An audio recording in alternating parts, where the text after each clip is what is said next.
atau petunjuknya bahwa Al-Quran itu memang bukan ciptaan Nabi Muhammad. Untuk itu kami mohon penjelasan dari Pak Ustadz, petunjuk-petunjuk yang memperkuat bahwa Al-Quran itu memang bukan ciptaan Nabi Muhammad. Kemudian yang kedua, saya mohon penjelasan dari Pak Ustadz tentang mengusap muka setelah sholat dan berdoa. Apakah ada tuntunannya yang perlu kami sebagai petunjuk dalam kami melaksanakan ibadah-ibadah secara rutin yang kita lakukan selama ini? Ya. Itulah yang dapat kami sampaikan. Mohon petunjuk dari Pak Ustadz. Terima kasih. Billahi taufik wal hidayah. Wassalamualaikum warahmatullahi wabarakatuh. Waalaikumsalam warahmatullahi wabarakatuh. Jadi saudara sendiri kurang paham. Ada orang mengatakan Quran itu bukan itu buatan Muhammad, sudah bingung kan? Ya, padahal di dalam kajian ini sudah berulang kali. Coba dibaca surat Shad ayat 28, ayat 29.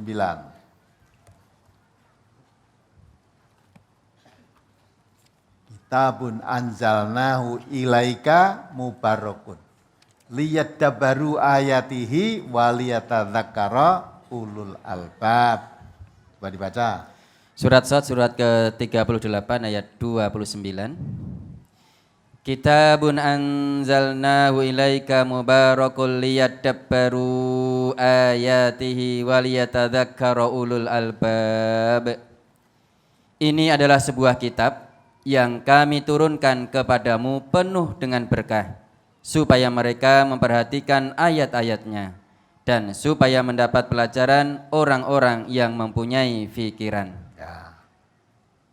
Ya, ini sebuah kitab Al-Quran yang saya turunkan kepadamu. Ini siapa? Nabi Muhammad. Jadi Quran itu diturunkan oleh Allah kepada Nabi Muhammad untuk disebarluaskan kepada seluruh umat manusia. Ya, dan supaya dipelajari tiap-tiap ayatnya agar supaya orang yang mempunyai akal pikiran sehat mendapat pelajaran. Di ayat lain Allah mengatakan inna nahnu nazzalna dzikra wa inna lahu lahafidun. Sesungguhnya akulah yang menurunkan Al-Quran dan akulah yang akan menjaganya. Yang menurunkan Quran itu Allah, bukan Muhammad, bukan. Ya, turunkan Al-Quran dijaga, maka Quran dijaga sampai hari kiamat, tidak akan ada pemalsuan dalam Al-Quran. Jika ada orang memasukkan Quran pasti akan ketahuan. Apalagi sekarang banyak tahfidul Quran. Anak-anak kecil-kecil umur 20, 25, 12, 15 malah banyak hafal Quran. Ada pondok khusus tahfidul Quran. Menghafal Quran 30 juz itu. Hafal Quran. Nah susah lah untuk memalsukan itu dalam rangka Allah menjaga kitab suci Al-Quran supaya tetap murni dijaga oleh Allah. Allah yang menurunkan, Allah yang menjaganya. Ya, dan banyak ayat-ayat yang semacam itu yang menerangkan bahwa Allah yang menurunkan Al-Quran itu. Quran itu bukan buat. Maka yang ditanyakan tadi tidak ada hubungannya. Ya, bukan Quran dengan layam masjidil mutahhar itu tidak ada hubungannya dengan ya hadas. Orang datang orang hadas besar, hadas kecil boleh membaca Quran. Tidak usah wudu baca Quran boleh. Asal mengusap muka setelah sholat kita maklum kan. Zaman Nabi itu lantainya masjid itu masih apa? Pasir. Maka kamu sholat ya atau kamu termasuk sedekah kalau kamu mau menimbun dahak yang ada di masjid. Jadi ada meludah dahak di masjid itu. Ya. Kalau kamu tahu itu kamu timbun itu termasuk sedekah. Ya. Lah kok meludah kok di masjid? Karena masjidnya saat itu lantainya masih pasir. Mula kalau sholat bar sujud mukanya ini mesti kena pasir. Mula bar sholat terus sampai raine. Maksudnya membersihkan hasil. Lah kamu di sini lantainya marmer, lantainya karpet, yang ngusap muka itu ngulapi apa? Nah, itu jadi itu ada masuk itu. Ya, apalagi yang terakhir. Baik, penanya terakhir, mic nomor 16 dari Lampung. Dari Lampung, monggo. Assalamualaikum warahmatullahi wabarakatuh. Waalaikumsalam warahmatullahi wabarakatuh. Perkenalkan Ustaz, nama saya Rusdi HS, saya dari Lampung Barat. Ya. Kesini udah 2 kali. Gini Ustaz, kita ini kan dalam kita beramal ini kan harus jelas tentang masalah dalilnya itu. Kalau hadisnya sahih, kalau Al-Quran juga dari Al-Quran. Pertanyaan saya baca di Ahsan dan juga di kitab-kitab hadis yang lain seperti begini. Ada hadis itu yang sahih, tapi kok isinya bertentangan dengan Al-Quran. Seperti misalkan tentang kematian aja. Ada hadisnya yang mengatakan begini, kalau ada saudara kita yang meninggal, bahasanya dia belum dia sudah kewajiban untuk melaksanakan ibadah haji, tapi dia meninggal, itu boleh oleh saudaranya untuk menghajikan. Ini hadisnya bagus ini, hadisnya sahih. Tapi dalam Al-Quran itu jelas-jelas sekali bahwa amalan-amalan orang yang sudah meninggal itu ya tidak bisa kita kirim-kirimkan atau kita bahasanya kita ganti dengan amalan-amalan yang sudah orang-orang yang sudah hidup.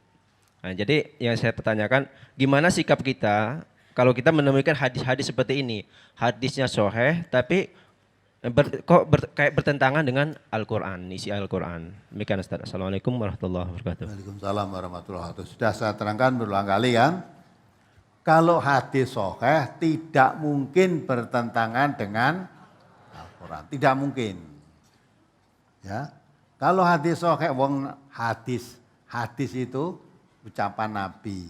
Nabi itu Abdullah, Muhammad anaknya Abdullah. Setelah diturunkan Al-Quran, beliau diangkat menjadi Rasul atau menjadi Nabi. Jadi Muhammad bin Abdullah itu menjadi Rasul karena diberi Quran. Bagaimana setelah jadi Rasul ucapannya bertentangan dengan Quran? Kan nggak mungkin kan. Maka kalau ada hadis sahih kok bertentangan dengan Quran, itu mesti yang memahami yang kurang pas.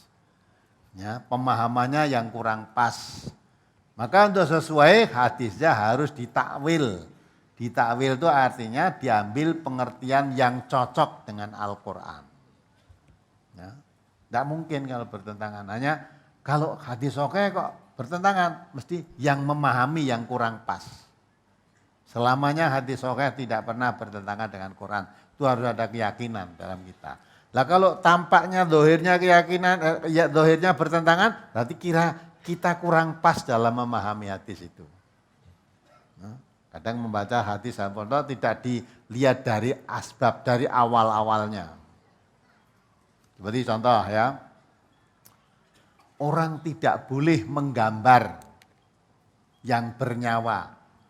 Tidak boleh menggambar manusia, tidak boleh menggambar nanti akan disuruh memberi nyawa di hadapan Allah nanti. Hadisnya sahih itu. Ya, tapi nggak melihat kapan Nabi mengucapkan begitu. Nah itu kan. Dulu di Ka'bah, Baitullah yang sekarang jadi pusat ibadah kita itu. Di sana itu penuh dengan patung-patung. Ya, baik di dalam maupun di luar. Di luar itu tertulis di dalam sejarah itu ada 360 patung. Justru dulu kalau ada orang tawaf itu dengan telanjang bulat. Laki perempuan telanjang. Nyembah patung yang 360 itu. Ya, di dalam Ka'bah sendiri ada gambar patung-patung. Ya, patung burung yang ada di dalamnya. Ya, relief-reliefnya relief patung semua. Nah, setelah Nabi Muhammad itu dibersihkan semua. Dibersihkan semua.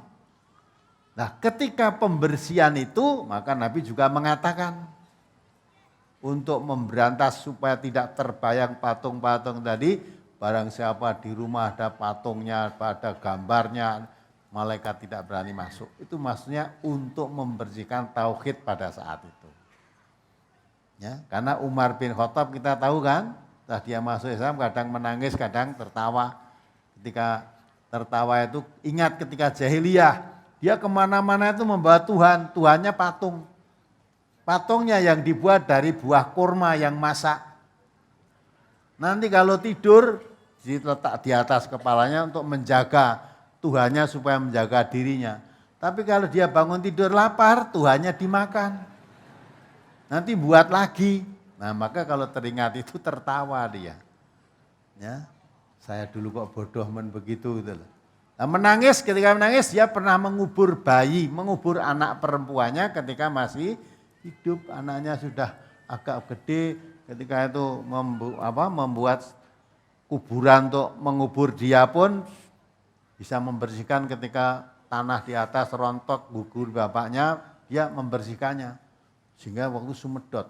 Tapi karena dia yang buat peraturan bahwa kalau bayi lahir perempuan harus dibunuh.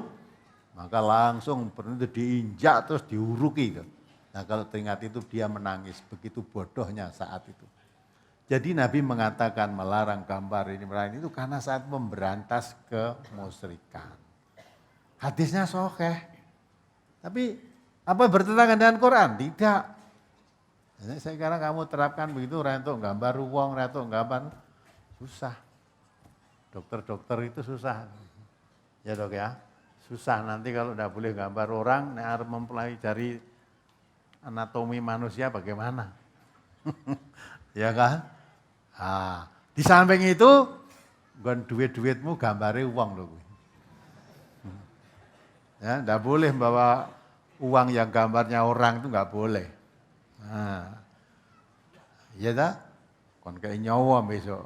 Nah, ternyata malah duitmu jadi nyawa malah. Ya kan? Ya, jadi perkara kamu memahami begitu silahkan. Tapi kita tidak sepaham dan begitu. Hadisnya sahih pasti tidak bertentangan dengan Al-Quran.